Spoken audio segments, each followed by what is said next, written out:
Hello, welcome to another how-to video. Today we are going to look at one of the most common peripherals we use in our projects, the keypad. Now, keypads are essential accessories to most systems with human interaction, and one of the easiest one to program is the 4x4 keypad with 16 keys. The keys are from 0 to 9 with two special characters, a layout common to telephones with an additional keys for A, B, C and D for special input. The readout mechanism for all these keys are still the same. There are 8 output pins, 4 of them representing the 4 rows and 4 of them representing the columns.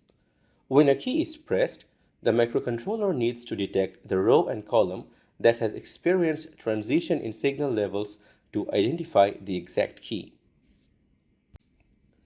Looking at the circuit, we can see that each button is connected to one row and one column, so every key has a unique row-column combination.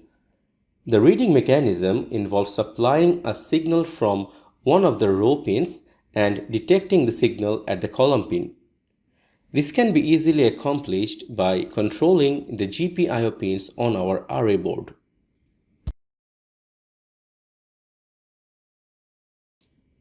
The scan mechanism can be expressed in a flowchart as shown here. We start by setting the row output to 0. In a loop, we keep checking whether a button is pressed by reading the column state. If a key has been pressed, then one of the columns will read 0, being shorted with the row. The pressed key is located in this column, so we register that position. Next, we scan for each row for every column. To do this, first we make all the rows high and then make it low one by one. By default, the column pin is read high. So, when a row is made low, it is instantaneously recognized with the prior knowledge of the pin that has been set low.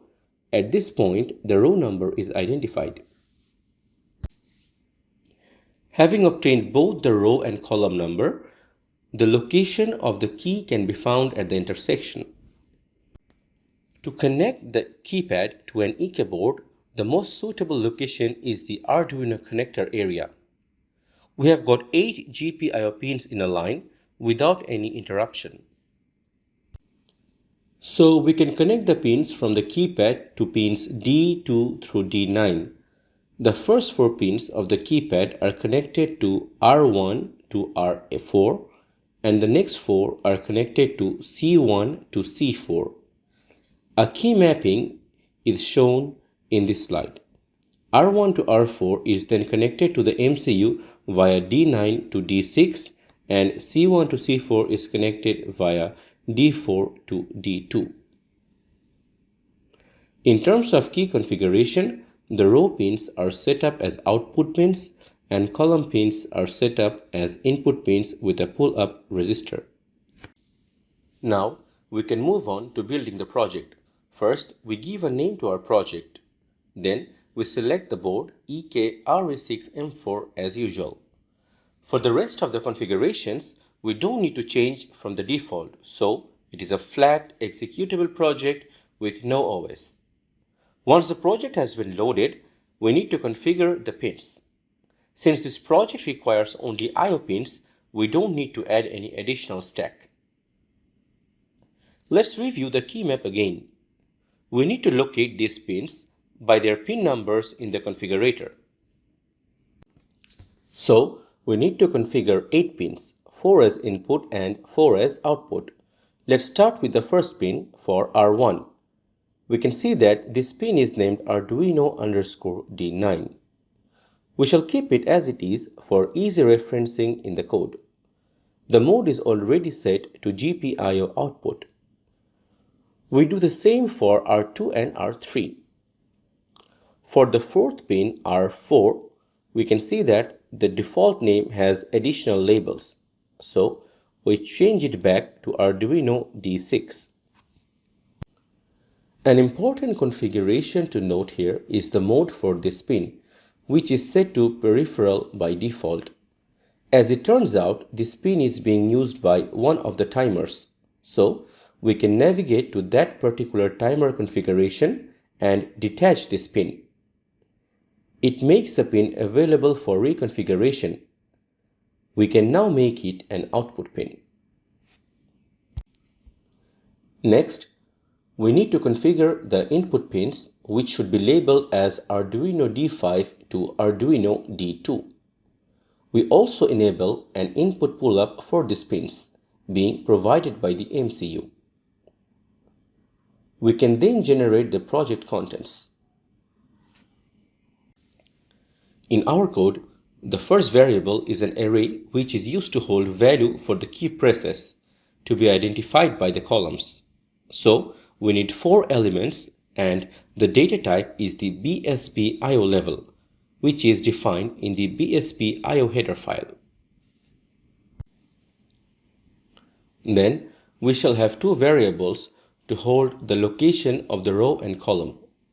Another variable to hold the return status of different API calls, which takes the FSP_ER_T data type. Let's look at the keypad layout again. We need to map these keys to the input we detect from our program.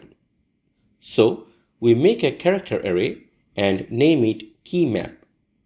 This array would be arranged similar to the key layout, and each key can be referenced by their index, which is essentially mapped to the row and column number.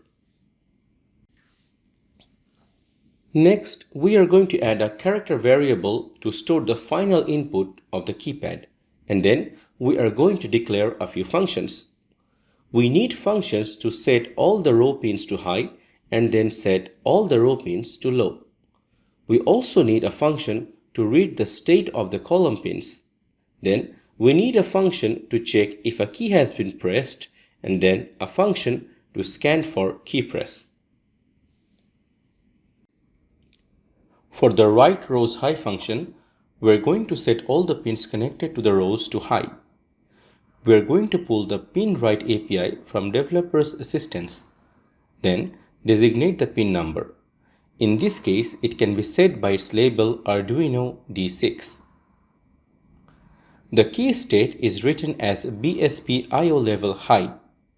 Since this is an FSP function, we can use an assert macro to make sure the return for this function call is a success. We will then proceed for the rest of the pins, which are D7 to D9. Similarly, we create a write rows low function where the pin state is set to BSP IO level low. Next, we shall define the read columns function. This implementation will use the pin read API and store the reading in the column array variable. When a key is pressed, that is grounded, the low reading will produce a 0 value and store it in the array. The if pressed function will simply check the values in this column array and return 1 if any element in the array is 0, meaning a key has been pressed. Now we can proceed to the hull entry function. In this function, we shall create a while loop and run the key scan function.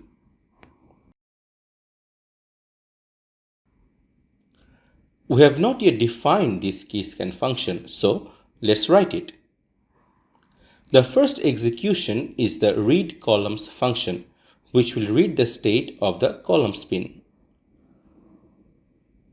Next, we shall run the if pressed function to see if any key has been pressed. If a key has been pressed, we shall execute the key scanning mechanism.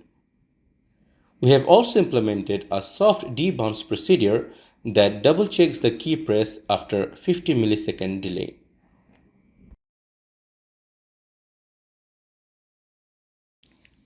Now, as we have already registered a key press by scanning the columns, we shall store the location of the column first. The column which has rendered a 0 value is the column where the pressed key is located. Next, we are going to check for the row. We will go row by row for this procedure. For each row, First, we are going to make all the row pins high.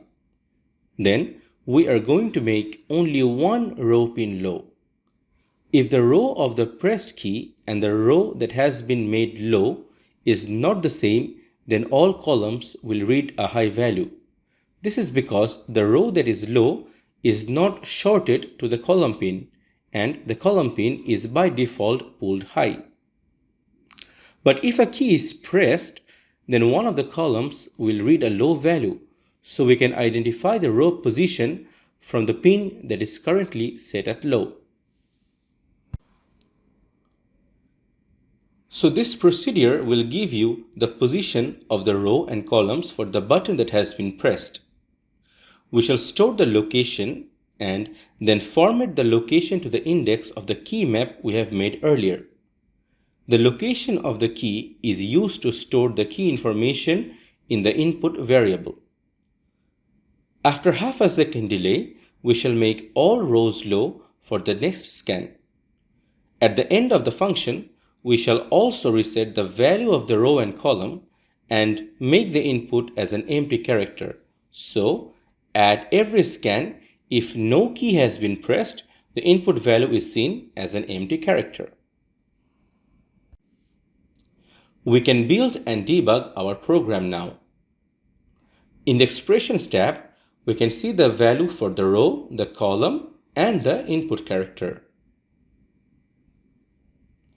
So, that is a demonstration of how we can integrate our 4x4 keypad with the RA boards.